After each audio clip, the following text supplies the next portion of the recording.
alunos, tudo bem com vocês? Então sejam bem-vindos então à nossa videoaula. Essa videoaula é destinada então para os alunos do primeiro ano do Iracema e do primeiro ano então do EJA, tá? Então, gente, essa aqui é uma regravação da aula. Hoje eu estou com um pouco melhor a técnica de gravar a aula. Essa aula já foi meio complicada, eu gravei, o som dessa aula estava muito ruim, então eu vou tentar gravar o mais rápido possível. Meu nome está aqui, ó. Tá aqui embaixo aqui, só que infelizmente eu não consigo tirar esse nome agora, mas vai ficar meu nome aí, então vocês vão saber quem sou eu, tá bom? Então vamos lá. A última coisa que vocês fizeram de filosofia foi responder então aquelas 20 perguntas do filme do Confronto dos Deuses, Zeus, que aquele filme é muito legal, ele vai contar um pouquinho sobre mitologia.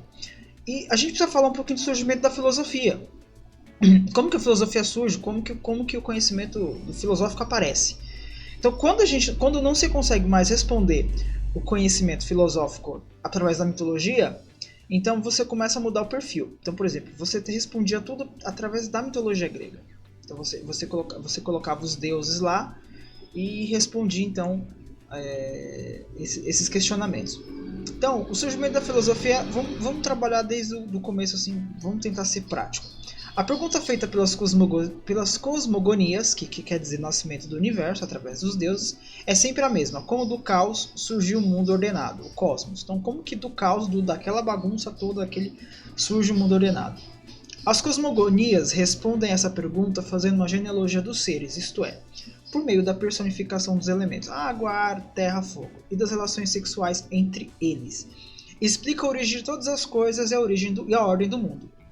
Então, você pega lá, você tem todos aqueles deuses que você viu no vídeo, que você viu na aula anterior, e, por exemplo, Poseidon. Você está falando que o Poseidon está no mar porque aconteceu alguma coisa lá, e ele que é o responsável, então você atribui a um deus algum problema naquele local. Então você está atribuindo, por exemplo, você coloca questões de água, ar, terra e fogo, você coloca um deus, para poder dizer que aquele problema é aquela situação. Então, quer dizer, a mitologia já não consegue mais responder mais isso, porque chega uma hora que você começa a ver que o mundo não é só deuses e mitologia.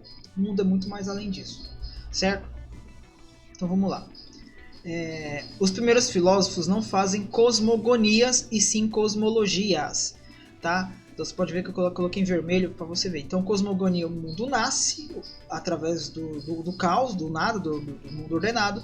E a partir de agora a filosofia ela tem uma origem, né? Então tudo tem uma origem. Enquanto lá naquela ideia da mitologia o mundo está nascendo, aqui o mundo tem uma origem. Aí são coisas diferentes, certo? São coisas diferentes. Então vamos lá. Então vamos passar, eu vou passar essas telas aqui. Depois fica aí, você dá um pause e você... Então lá, natureza. Vamos lá. Legado filosófico grego. Essa tela é interessante. A natureza segue uma ordem necessária. Opera obedecendo à lei, as leis e princípios necessários e universais. Essas leis podem ser plenamente conhecidas pelo nosso pensamento. Então, você tem o surgimento da cosmologia, que é a origem do universo, né, e o surgimento da física. Certo? Deixa eu peço para passar. Deixa eu ver aqui.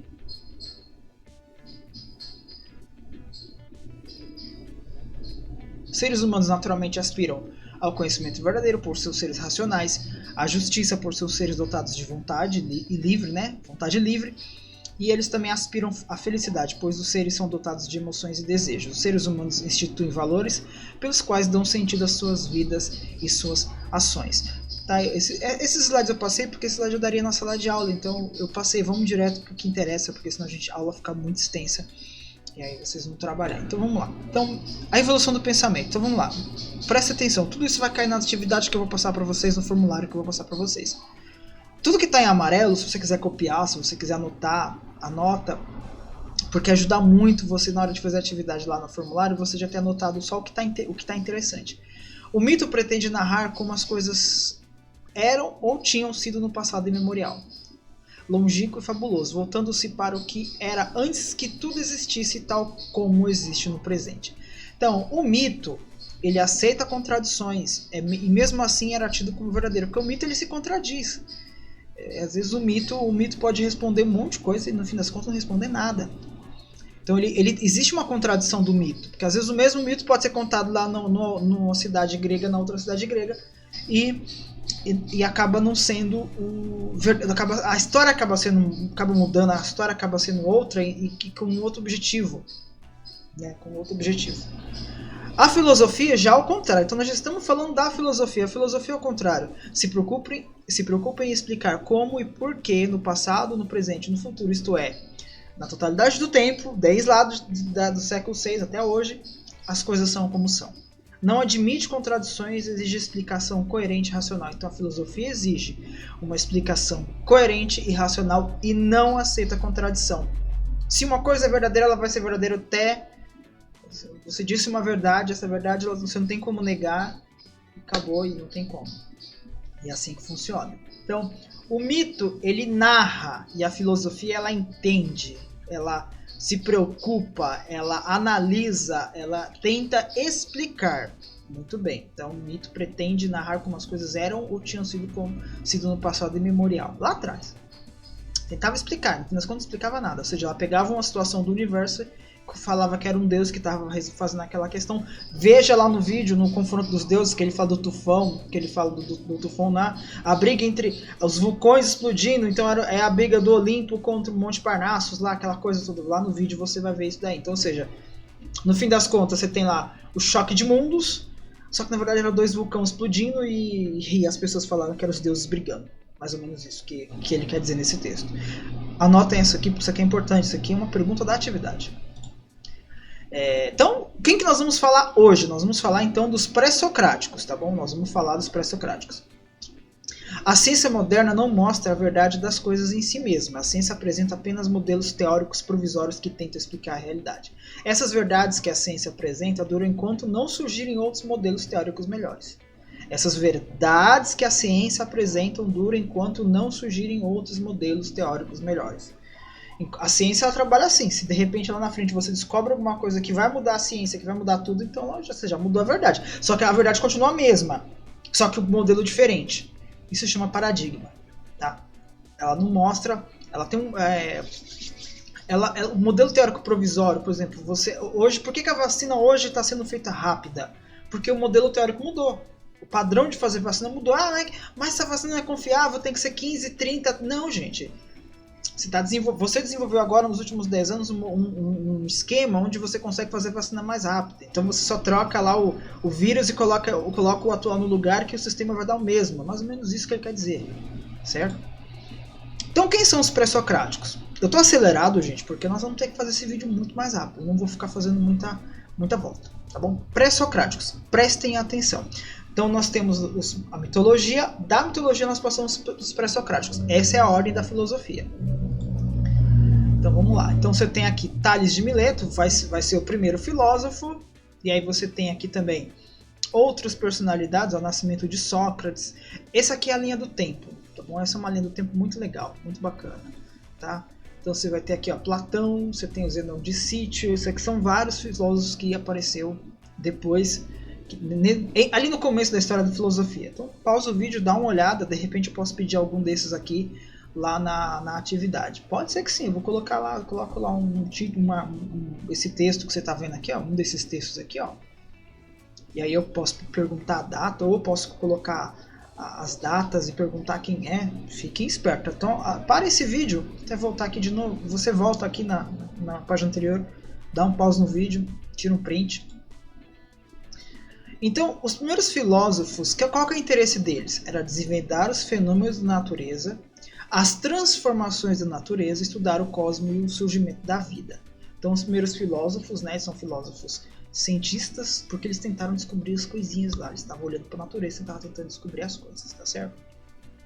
Esse negócio que apareceu aqui em cima, que deve ser a parede aqui, que eu tô com o chroma key um pouco diferente. Eu fiz uma inteligência artificial para poder fazer um fundo verde. Bem interessante isso aqui. Então, os pré-socráticos, filósofos da natureza ou fisicistas. Então vocês vão anotar então o que vocês vão anotar no seu caderno ou tirar um print aí, né? Eles investigavam a natureza e os processos naturais. Então eles olhavam para a natureza. Então, esquece mitologia. Esquece mitologia nesse momento. Não existe mais deuses, não existe mais mitologia. Existe agora natureza. E quando eu falo natureza, gente, natureza mesmo. Olhar para a natureza. O que é a natureza? Árvore, céu, água, pássaro. É isso que eles estão fazendo. procuravam uma substância básica, um princípio primordial. Então prestem atenção, anotem muito grandão no seu caderno. O que é esse princípio primordial? Arqué. Olha aqui embaixo, ó. Arqué. Arqué, prestem atenção. Arqué significa princípio primordial, anota no seu caderno. Por que acontece? A partir de agora nós vamos falar de Arqué. Arqué é esse princípio. Causa de todas as transformações da natureza. Então o que os primeiros filósofos faziam? Buscavam substância básica, o princípio primordial. Enquanto você estava tentando descobrir como é que o mundo surgiu a partir do caos, aqui não, você está tentando descobrir como é que o mundo, que a natureza surge a partir das coisas naturais. Certo? Então Arqué, nós vamos trabalhar arqué para filósofo tal, arqué para filósofo tal, e assim vai. Opa. Encontraram respostas diversas, não queriam recorrer ao mito. Eles não queriam mais recorrer ao mito, a mitologia já não funcionava mais aqui. Os primeiros a dar um passo na forma científica de pensar. Então eles repensaram como pensar. Então você não quer mais trabalhar com mitologia, então vamos descobrir como que eles pensavam, como que eles buscavam respostas para como que o mundo surgiu. Eles não faziam mais cosmogonias, agora eles fazem cosmologia, eles querem descobrir como é que é a origem do mundo. Certo? Então a palavra grega physis, outra palavra importante, arqué é uma e agora physis, pode ser traduzida por natureza, mas seu significado é mais amplo. Refere-se também à realidade, não aquela pronta e acabada, mas a que se encontra em movimento e transformação, a que nasce e se desenvolve. O fundo eterno, perene, imortal e imperecível de onde tudo brota e para onde tudo retorna. Legal, né? Bacana. Então quer dizer, a physis é natureza. O que é physis? Natureza. O que é princípio primordial? O que é princípio primordial? O que é physis? Natureza. Repetindo para não ter problema. Para os filósofos pré-socráticos, a arqué seria um princípio que deveria estar presente em todos os momentos da existência de todas as coisas, no início, do desenvolvimento e no fim de tudo. Princípio pelo qual tudo vem a ser. Então, a arqué é o princípio onde tudo vem a ser. O que ele está querendo dizer com isso?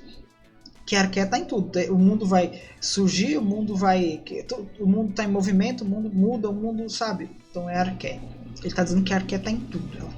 Tudo que vai acontecer, tudo que o mundo vai ser, ou já foi, ou está sendo, tem arqué no meio. Então ele quer saber a origem do mundo, ele quer saber como que o mundo surge. Certo? Vamos lá, vamos ler esse texto aqui. Desde o início da história humana, fazemos perguntas sobre o mundo e sobre o nosso lugar nele. Para as primeiras sociedades, as respostas para as questões fundamentais eram encontradas na religião. As ações dos deuses explicavam o funcionamento do universo e ofereciam uma estrutura para as civilizações humanas. Algumas pessoas, no entanto, considerando inadequadas as explicações religiosas, começaram a buscar por respostas baseadas na razão em lugar da convenção. Essa mudança marcou o nascimento da filosofia. E o primeiro dos grandes pensadores conhecido foi Tales de Mileto. Então, Tales de Mileto. Quem é o primeiro filósofo? Tales de Mileto. Tales usou a razão para investigar a natureza do universo e encorajou os outros a fazerem o mesmo. O que transmitiu aos seus seguidores não foram apenas respostas, mas todo o processo de como pensar racionalmente, bem como uma ideia do tipo de explicação que poderia ser considerada satisfatória. Para isso, Tales de Mileto é considerado o primeiro filósofo. Quem é o primeiro filósofo do mundo? Tales de Mileto. Então, aquele mesmo Tales que você já viu lá na matemática, que é o cara que fez aquelas continhas meia louca, que eu sou de humanas, eu entendo de matemática. Então, tá aí. A preocupação dos primeiros filósofos concentrava-se na indagação básica de Tales. Do que é feito o mundo? Suas respostas constituem a base do pensamento científico e forjaram uma relação entre ciência e filosofia. E que perdura até hoje, né? A obra de Pitágoras marcou uma grande mudança, visto que ele procurou explicar o mundo em termos da matemática e não em razão de alguma forma da matéria primordial. Então Tales quer buscar uma matéria primordial, uma coisa única, uma coisa que realmente está ali, né, que faz o mundo surgir. Pitágoras e seus seguidores descreveram a estrutura do cosmos em números, relações e geometria. Embora algumas dessas relações matemáticas apresentem significado místico entre os adeptos da escola pitagórica, suas explicações numéricas sobre o cosmos tiveram profunda influência nos primórdios do pensamento científico. Certo? Vamos lá. Então, tá aí. Então, quem que nós vamos falar então? Então, nós temos, são vários, mas nós temos então algumas referências. Então, na escola jônica, que é antiga, né, temos Tales de Mileto, Anaximandro de Mileto e Anaximenes de Mileto. Desculpa, tá escrito errado ali, tá escrito Anaximendes, não é Anaximenes, certo? É Anaximenes, vamos falar de cada um deles. Tales de Mileto. Tô falando que eu vou falar um pouco rápido, então vocês voltam, pausam o vídeo e vê de novo. Então o Tales de Mileto, tudo é composto de água. Tá? Tudo é composto de água. Vamos lá. Então, vamos lá, a abordagem. Monismo, né? Tá ali. Antes dele, a civilização minoica em Creta e a posterior civilização micênica na Grécia dependiam da religião para explicar fenômenos físicos.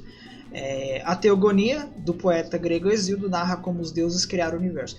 Quem não leu, vai ler esse livrinho, gente. Esse livro você encontra na internet para comprar ou até para baixar. Um livro que ele é curtinho, eu acho que não deve ter, não sei se tem 100 páginas, tem até menos. Ele é um livro muito fininho, muito curtinho.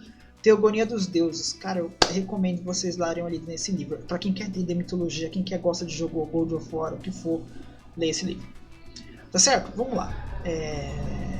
O primeiro desses pensadores científicos foi Tales. Tá? Eu não vou ler a parte de cima, depois vocês dão uma lida. Nada sobreviveu de seus textos, mas sabemos que detinha um bom domínio da geometria e astronomia e atribuiu-se a ele a previsão de um eclipse total em 585. Essa maneira prática de pensar levou a acreditar que os acontecimentos no mundo não se deviam à intervenção sobrenatural, mas tinham causas naturais que a razão e a observação revelariam. Então, quer dizer, ele olhava o mundo, ele percebeu que não são coisas sobrenaturais, são fenômenos naturais que aconteciam no planeta, que aconteciam no mundo, e aí ele começou a fazer suas teorias, tá certo? Vamos lá. Então, qual que é a substância fundamental? Qual que é a arqué para Tales de Mileto? Tales precisava estabelecer um princípio a partir do qual trabalharia, então formulou a pergunta: qual é a matéria-prima básica do cosmos? Qual é a matéria-prima básica do cosmos? A ideia de que tudo no universo pode ser reduzido basicamente a uma única substância é a teoria do monismo. Aí vamos descobrir que substância que é essa. E Tales e seus seguidores foram os primeiros a propor isso dentro da filosofia ocidental. Tales ponderou que a matéria-prima básica do universo tinha de ser algo a partir do qual tudo mais pudesse ser formado. O título anterior, você já viu qual é o título anterior desse slide, né? A arqué de Tales, então, é a água. Então tá aqui. A arqué de Tales, então por favor, anotem no seu caderno. A arqué de Tales é a água, a origem de tudo. Aí se você não quiser escrever arqué, ou seja, o princípio primordial é a água. Tinha ainda de ser essencial à vida, capaz de movimento e portanto de mudança. Ele notou que a água é evidentemente necessária para sustentar todas as formas de vida e que ela se move e se modifica. Resumindo, diversas formas do líquido ao gelo sólido e à névoa vaporosa. Tales concluiu: tudo que tem amarelo e vermelho vocês podem até registrar no caderno, é de propósito. Que toda matéria, independentemente de suas aparentes propriedades, deve ser água em algum estágio de transformação. Ele percebeu que na natureza tudo precisa de água.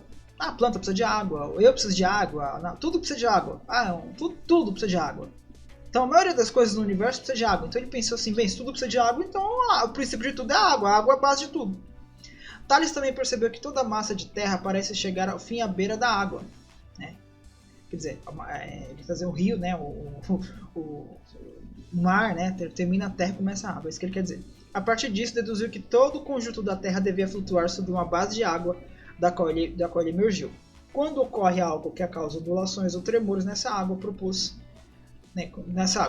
Tales, nós o sentimos como terremotos. Então ele está dizendo assim que a Terra está sobre a água, quando se move é porque ali, né, o terremoto é porque alguma coisa aconteceu ali na água.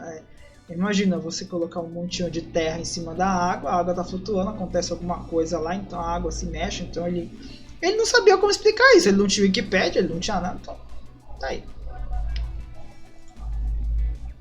Arqué de Tales, água. Ainda que sejam interessantes os detalhes das teorias de Tales, elas não são a principal razão pela qual ele é considerado uma figura destacada na história da filosofia.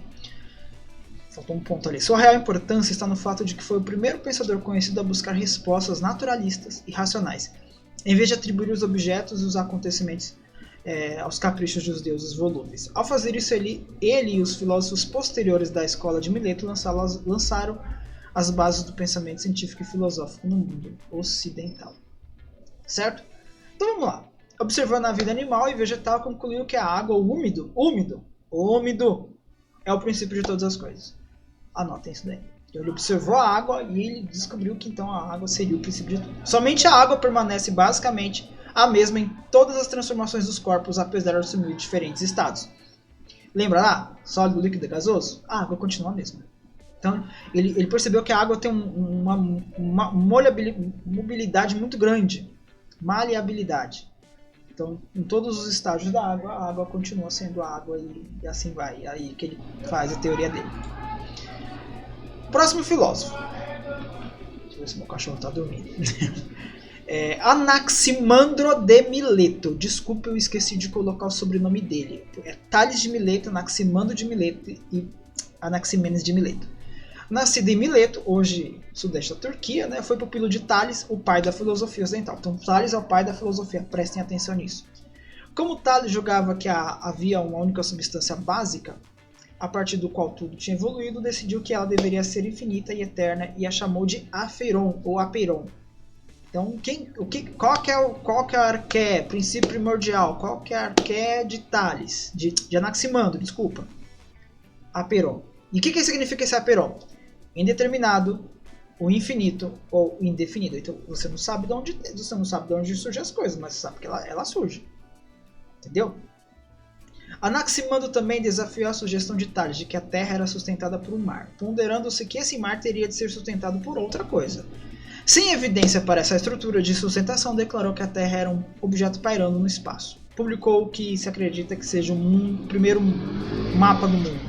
Então é assim, pensa assim. Quem fez o mundo? Ah, Deus. Tá, mas quem fez Deus? Aquela velha pergunta. Tá? Então, só que como que do nada surge alguma coisa? Como que tudo que existe no mundo, quem fez? Quem é que fez esse negócio, gente? Quem é que fez o mundo surgir? De onde surgiu tudo isso? De onde surgiu terra? De onde surgiu natureza? De onde surgiu água? De onde surgiu pano? De onde surgiu tudo, essas coisas? E o Anaximandro falou que é indeterminado, você não sabe. É indefinido, é uma coisa indefinida, você não consegue saber. Porque você não tem como provar. Porque você chegou no mundo, já estava tudo pronto. Então você teria que ir voltando até chegar. Que o primeiro cara que viveu no mundo, mas mesmo assim ele ainda ia pegar o mundo pronto. Então quem que fez a gente? A gente surgiu da onde? Gente, não vem com essa história de que Gênesis, não, que nós viemos da costela de Adão, que viemos do barro, tá? Essas coisas, isso aí não cola, Isso aí são muitas teorias. A teoria filosófica está tentando descobrir como que nós surgimos. É outra conversa. Certo? Mas não vamos debater isso não, tá? Senão o pessoal fica bravo. Arqué de Anaximandro, então é o Apeiron. Introduziu o conceito de arqué para designar o primum, a realidade primeira e última das coisas. Arqué para ele é algo que transcende os limites do observável. Você não consegue, mesmo que você olha, que nem Tales olhou para a natureza, olhou, ficou olhando até descobriu que a água que é o princípio de tudo, tudo precisa de água. Ele não. Determinou o Apeiron, um termo grego que significa indeterminado, infinito, reforçando. O Apeiron seria a massa geradora dos seres, contendo em si todos os elementos contrários. Aqui, a massa geradora. Esse Apeiron, esse determinado, a partir dele surge tudo. Certo? Anaximenes de Mileto. Estou avançando, gente. Eu não vou ficar falando muito, justamente para o vídeo não se estender. E vai ficar longo. Como outro filósofo de Mileto, Anaximenes buscava um material fundamental a partir do qual o universo tinha sido feito. Ele optou pelo ar, indicando que, exatamente como o ar dá vida ao corpo humano, um tipo universal de ar dá vida ao cosmos. Ar, oxigênio. Ele está dizendo, ele não tinha essa palavra oxigênio, então ele falava que era o ar. Foi o primeiro pensador de que se tem notícia a usar evidência observada para sustentar suas ideias. A soprar com os lábios franzidos, produzia o ar frio. Com os lábios relaxados, o ar quente. Entendeu? O ar frio. O ar quente, ó. Como é que a gente faz isso aí? Ele argumentou que, por consequência, quando algo condensa, esfria. Quando expande, se aquece. Do mesmo modo, quando o ar condensa, se torna-se visível. Primeiro como névoa, depois como chuva e, por fim, ele acredita como rocha, dando assim origem à Terra. É o ar. Ele está falando do ar. O ar, quando fica congelado, essas coisas, névoa, vapor, quando a gente... Lembra no frio? Quando tá frio a gente respira, não parece o ar. É exatamente isso que ele está olhando. Ele sabe que tudo precisa de ar para sobreviver. A natureza precisa de ar, precisa de oxigênio, mas ele não sabe como explicar isso. Então ele vai pelo método mais fácil. Então, ar, que é o princípio primordial de Anaximenes, é o ar. Admitia que a origem é indeterminada, mas não acreditava em seu caráter oculto. Então, ele é assim. Pensa assim, que enquanto o anterior falava do determinado, que a gente não conseguia ver, não conseguia enxergar, de certa forma o ar a gente ainda consegue ver ou sentir. como o vento, né? O oxigênio, o ar bate na nossa cara, tá, ó. Eu consigo enxergar, sentir e enxergar, como por exemplo no frio, quando eu assopro, faço aquela respiração, o ar aparece. Ou a neblina também, quando baixa a neblina, quando baixa essas coisas, então você consegue enxergar onde está a nuvem, essas coisas você consegue enxergar. Tentou uma possível conciliação entre as concepções de Tales e as de Anaximandro. Concluiu ser o ar o princípio de todas as coisas. O ar é a própria vida, a força vital, a divindade que anima o mundo, aquilo que dá testemunho à respiração. Sem o ar, então, não tem vida. É isso que ele quer dizer. Você precisa de oxigênio para sobreviver e o mundo precisa de oxigênio para sobreviver. Então ele olhou para o universo e percebeu o ar, o oxigênio, tudo isso é necessário. Certo? Anaxágoras. Anaxágoras também é um outro cara, já não é de Mileto, já é outro filósofo. Nascido na Jônia, né? Desempenhou o papel-chave na transformação de Atenas em centro mundial da filosofia e da investigação filosófica. Fundamentais para o seu pensamento foram as concepções sobre o mundo material e a cosmologia, origem do universo, não o nascimento do universo, como a gente fez na cosmogonia. A cosmogonia foi no texto anterior. Ele concluiu que tudo no mundo material, era composto de uma pequena parte de todo o resto. Do contrário, não poderia ser originado. Então tudo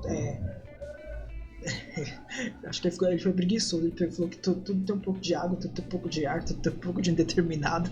Acho que o cara é bem preguiçoso. Condenado à morte por impiedade depois de assistir que o sol era a rocha do fogo, fugiu de Atenas e passou seus anos finais no exílio. Tudo é fluxo. Esse cara é bom. Heráclito de Éfeso. Vamos lá. O mundo, dizia Heráclito, é um fluxo perpétuo onde nada permanece idêntico a si mesmo, mas tudo se transforma no seu contrário. A luta é a harmonia dos contrários responsáveis pela ordem racional do universo. A teoria desse cara é muito mais complexa, mas a gente vai pegar o mais fácil. O Heráclito, né? Então, também teoria do monismo, né?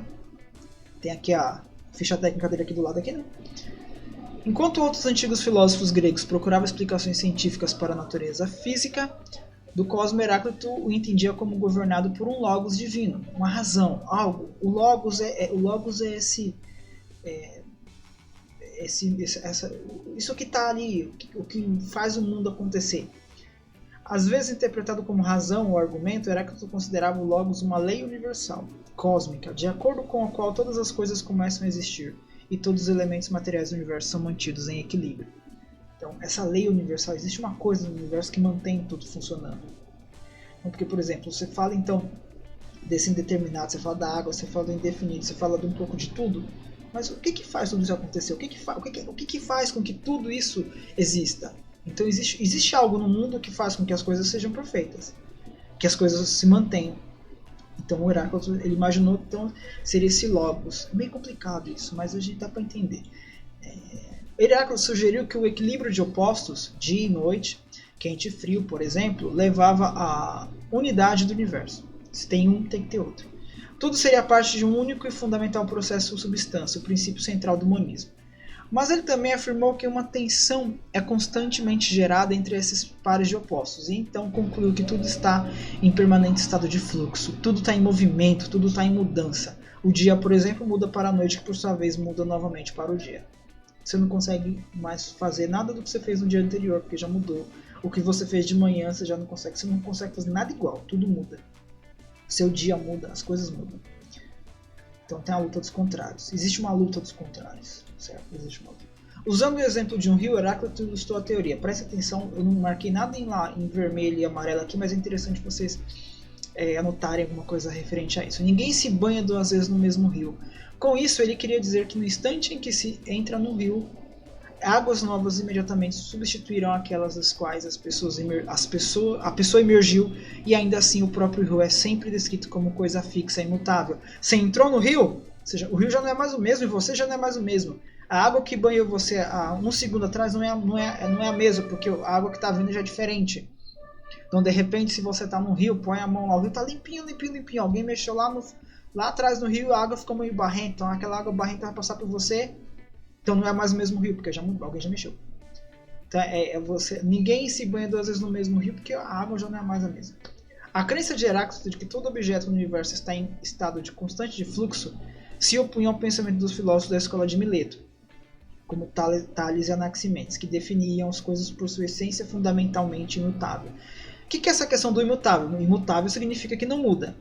Então, quer dizer, ali também ele fala de imutável. Então, o rio é mutável. O que ele quer dizer é o seguinte: quando você fala que a água, independente de onde a água estiver, a água vai ser sempre a mesma. O ar vai ser sempre o mesmo. Mas Heráclito já joga um pouco balde. Ele fala que tudo muda. O universo está em constante mudança. De repente, lembra aconteceu uns tempo atrás, a gente estava um belo dia da semana, ficou tudo escuro e aí a gente descobriu que era cinzas de queimada que vinha lá da Amazônia. Então, quer dizer, o mundo já não é mais o mesmo, o mundo está em constante mudança. Correto? Então, qual que é de Heráclito? O fluxo perpétuo. Então, existe um fluxo, existe uma mudança perpétua. Concebia a realidade do mundo como algo dinâmico em permanente transformação. A vida era impulsionada pela luta das forças contrárias, certo? É pela luta dessas forças que o mundo se modifica e evolui. Então o mundo está sempre em mudança, o rio está sempre em mudança, o ar está sempre em mudança, a água está sempre em mudança, o planeta está sempre em mudança, tudo muda, nada é igual, o mundo de ontem não é o mundo de hoje, o que aconteceu ontem pode não acontecer hoje, sabe? Por aí vai.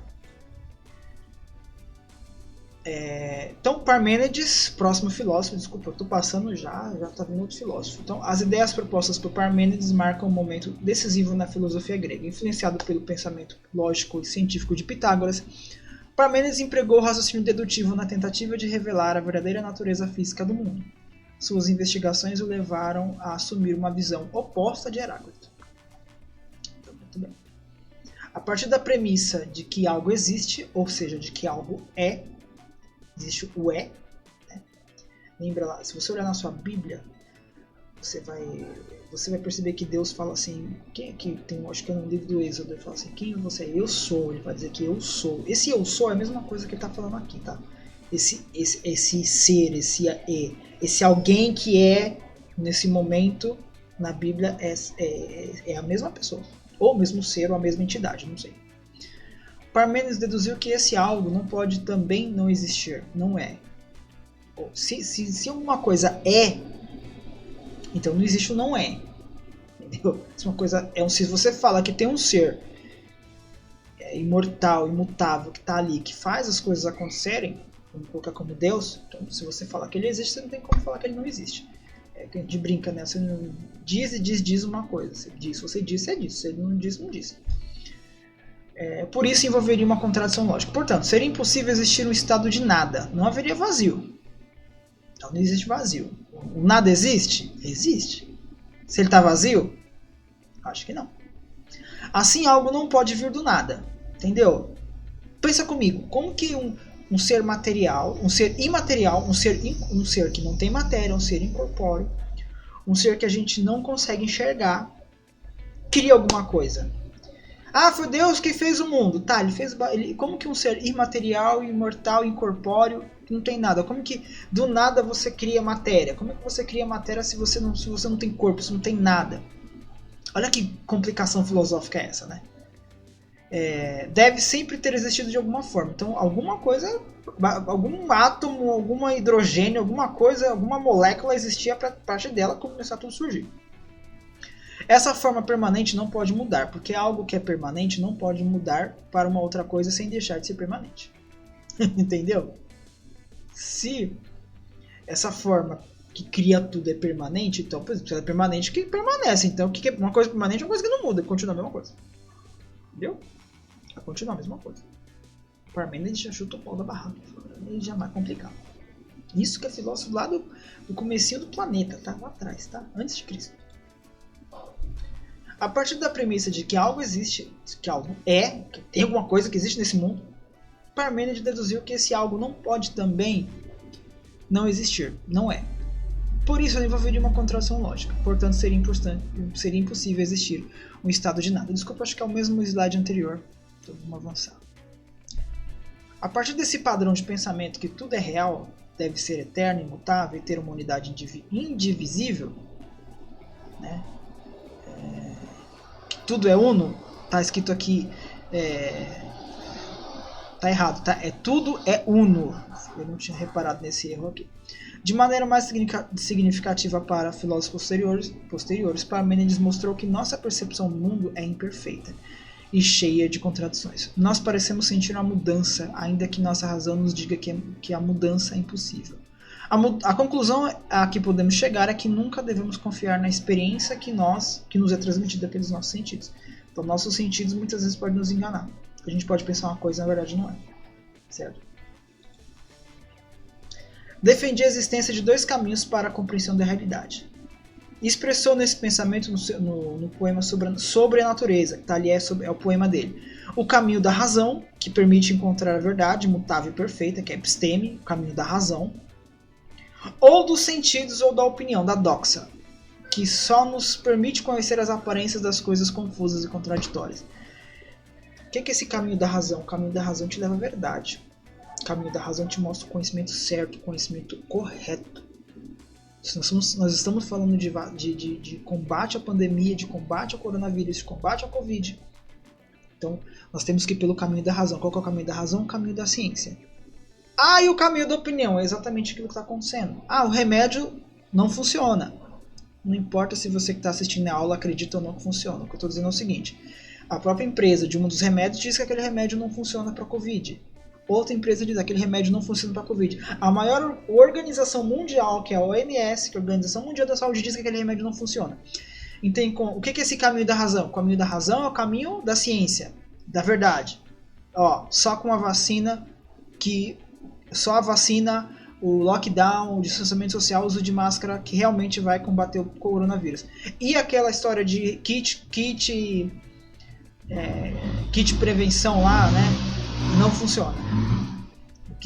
Aquele kit que tem vários remédios não funciona. Então, quem falou isso? Fulano falou, né? Nosso caso, presidente falando que tratamento precoce. Não existe tratamento precoce. Ele baseou isso aonde? Na cabeça dele, na opinião dele. Entendeu? Quando você vai pela opinião dos outros, você se lasca. Quando você vai pela razão, o conhecimento pode chegar à verdade e você entender o que está acontecendo. Protágoras, o homem medida de todas as coisas. Eu vou passar, você dá um pause aqui, dá uma lida sobre ele. Tá, eu vou contar aqui alguns segundos. Eu não vou ler Protágoras, eu vou dar mais alguns segundos para você. Vou passar um pouquinho aqui, dá uma lida de Protágoras, é muito bacana o conhecimento dele. Certo? Dá um pause. Tá? Dá uma lida depois. Qualquer verdade revelada por esses dois filósofos retratados na ânfora grega do século. Ok? Escola itálica, vamos falar então um pouquinho de Pitágoras de Samos. Pitágoras, esse cara é legal, esse cara é muito bom. Pouco se conhece sobre a vida de Pitágoras, que não deixou textos escritos, infelizmente, como o filósofo grego Porfírio mencionou em sua Vita Pythagorae. Ninguém sabe o certo que Pitágoras disse a seus colegas, já que eles observavam um silêncio em comum. Estudiosos modernos acreditam que Pitágoras provavelmente nasceu na ilha de Samos, na costa da atual Turquia, quando jovem viajou bastante, talvez estudando na escola de Mileto e provavelmente visitando o Egito, que era centro do ensino. Com cerca de 40 anos, estabeleceu uma comunidade de cerca de 300 pessoas em Crotona, no sul da Itália. Seus membros eram iniciados numa mistura de estudos místicos e acadêmicos, apesar da natureza coletiva. Pitágoras era o líder da comunidade aos 60 anos. Dizem que se casou com uma jovem, Teano de Crotona. Uma hostilidade crescente contra o culto pitagórico forçou a deixar Crotona e ele fugiu para Metaponto. Certo? Só um pouquinho, não vou ler tudo.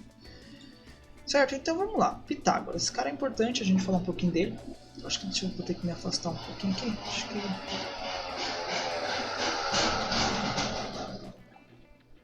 Estou passando. Tudo no universo se conforma às regras e relações matemáticas. Se compreendemos o número e as relações matemáticas, compreendemos também a estrutura do cosmos. A matemática é o modelo para o pensamento filosófico. Pode ver que quando você pega alguns... você tem muito disso que você usa... A NASA, outras empresas espaciais, elas usam a matemática para poder resolver as coisas. O mundo todo é matemática. Você sempre tem, a linguagem universal é matemática. O número é o regente das formas, o número é o regente das ideias. A filosofia ocidental estava em seu início quando Pitágoras nasceu.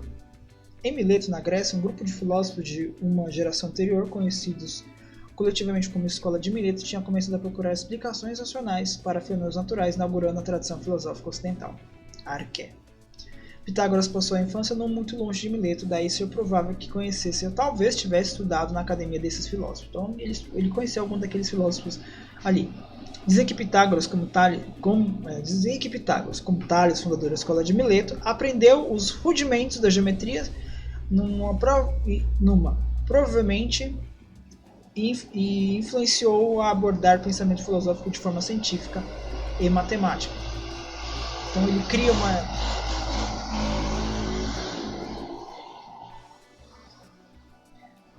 uma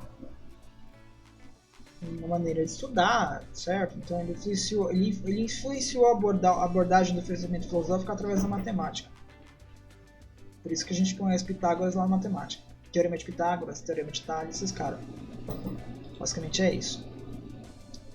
Até brinco, né, que Pitágoras, escrito em grego, tá? Eu conheço um pouco, eu estudei grego, fiz grego, futuramente acho que eu vou estudar grego de novo. Tá, aqui vamos pegar aqui, ó, Mnesacos Pitais, né, que seriam os pais dele. Damo, Arinote, Teleuge e Mia. E os irmãos dele, Temistocleia, Eunomos e Tirrenos. Temistocleia é um nome bonito para colocar nos filhos de vocês aí. Certo? Pitágoras também era profundamente religioso e supersticioso. Acreditava em reencarnação e na transmigração da alma. Então, se você estudar um pouquinho sobre Allan Kardec, quem é da religião espírita, quem tem um pouquinho desse conhecimento da religião espírita, Pitágoras ele é um grande influenciador do pensamento aí de Allan Kardec, né? Transmigração da alma, essas coisas todas, reencarnação, ele tem um pouquinho do pensamento pitagórico. Estabeleceu um culto religioso assumindo o papel de Messias virtual. Para ele, o objetivo da vida é libertar-se do ciclo da reencarnação, o que pode ser obtido com a adesão a um doido conjunto de regras de comportamento e por meio da contemplação, o que chamaríamos de pensamento científico objetivo. O objetivo é libertar-se do ciclo da reencarnação. Quando você, com o seu comportamento, a sua contemplação, tudo isso você você se liberta para você chegar num pensamento mais racional, um pouco mais complicado. Pitágoras, eu prometo que não vou ficar estendendo muito nessa parte, porque senão até eu vou viajar na maionese aqui, não vou conseguir explicar decentemente para vocês. A explicação pitagórica sobre a criação do universo seguiu um padrão matemático no ilimitado, o infinito que existia antes do universo. Deus impôs um limite, então tudo que existe veio a ter um tamanho real dessa forma. Deus criou uma unidade mensurável a partir do qual todo o resto foi formado. Então ele está dizendo que o universo, Deus criou o universo, ele criou uma pequena parte, a partir dessa parte tudo foi surgindo matematicamente. Pitágoras concluiu que todo o cosmos deve ser governado por regras matemáticas. Ele dizia que o número pode ser usado para explicar a estrutura do cosmos.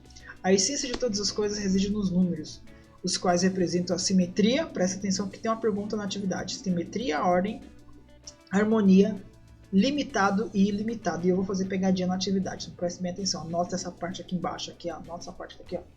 Essa aqui, ó. Essa aqui. E prestem bem atenção. Tudo surge pelos números. Certo?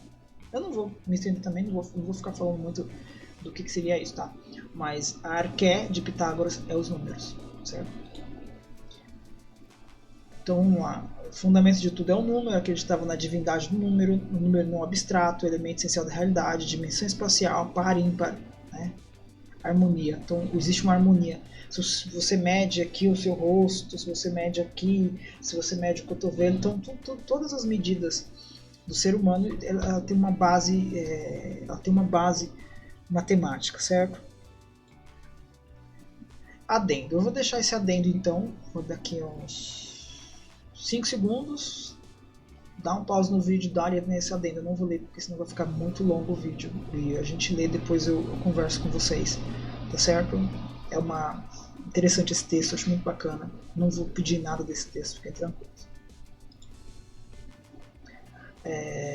Nada existe exceto átomos e espaço vazio. Então, Demócrito, então tá aqui. Deixa eu ver aqui que ele tem. Vamos dar uma olhada. Tá, eu não vou falar um pouco, eu acho que eu não vou pedir Demócrito, tá? A primeira teoria atômica, não vou falar muito deles, eu também não vou. Demócrito e Leucipo também afirmaram que um espaço vazio separa os átomos, permitindo-lhes que se movam livremente. Como os átomos se movem, podem colidir um com o outro para formar novas disposições de átomos, de modo que os objetos no mundo parecem mudar. Então ele já sabia que existia um átomo, que existia uma partícula, que existia algo pequenininho que formava o mundo ali. Então o átomo, o mesmo átomo que a gente conhece hoje, quando você vai estudar física, lá na matéria de física, é o mesmo cara que fala sobre isso, tá certo? Um número infinito desses átomos, tudo é feito pelo átomo, tá certo? Vamos lá, e beleza, então tá aqui, por fim. Então, muito bem, pessoal, também dá uma lida nesse texto aqui, dá uma lida. Eu também não vou pedir nada desse texto aqui. Então, gente, a arqué, a origem do universo, a origem de tudo, então a base para o pensamento pré-socrático. Então, existem, gente, vários filósofos pré-socráticos. Existem muitos filósofos pré-socráticos, vários. Mas esses são os principais. Você pega o livro dos pensadores que vende na banca, que vende na livraria, uns livros antigos, você vai encontrar vários filósofos pré-socráticos e cada um vai falar de como que originou o mundo. Então, os primeiros filósofos fazem cosmologia. Cosmologia, não fazem cosmogonia. Quem faz cosmogonia é os seres mitológicos, as personalidades mitológicas, tá certo? Pessoal, do primeiro ano, 47 minutos de aula, fico por aqui. Qualquer dúvida, vocês me procurem, mas eu vou colocar o formulário na sequência para vocês poderem responder. Pessoal, até a próxima. A próxima aula, vocês já viram até o tema, né? Já escorregou aqui o próximo tema, né? O próximo tema é os sofistas, o método da argumentação, que eu vou falar com vocês. Mas eu não vou gravar esse vídeo, eu acho que eu já tenho essa aula gravada, qualquer coisa eu já passo ela gravada, tá? Essa que eu estou fazendo é uma revisão um pouco mais organizada do que eu já tinha feito no passado. Pessoal, agradeço demais então cada um de vocês. Curta o vídeo aqui no YouTube, se inscreva no canal, sabe, coloca um comentário e até a próxima e fui!